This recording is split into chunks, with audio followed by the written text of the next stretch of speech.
Hello everyone, and welcome back to another tutorial. Today we're going to see how to make a cake at home.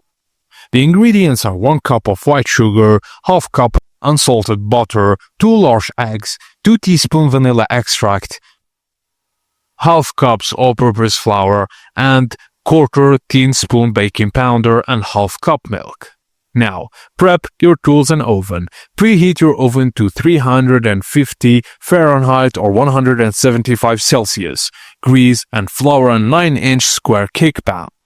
Now, in a mixing bowl, break together sugar and butter until they're light and fluffy. Add eggs one at a time, beat in briefly after each, and stir in vanilla extract. Now, in a separate bowl, mix flour and baking powder. Add this dry mix to the wet ingredients in batches, alternating with milk. Beat briefly after each addition.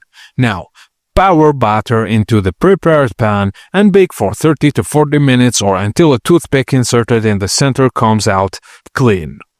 Now, let the cake cool completely before frosting or serving plain. Just a pro tip, this cake is a perfect base. Try adding lemon zest, chocolate chips, or a buttercream frosting for extra flair.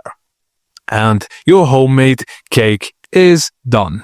Thank you for watching, and please don't forget to like and subscribe for more.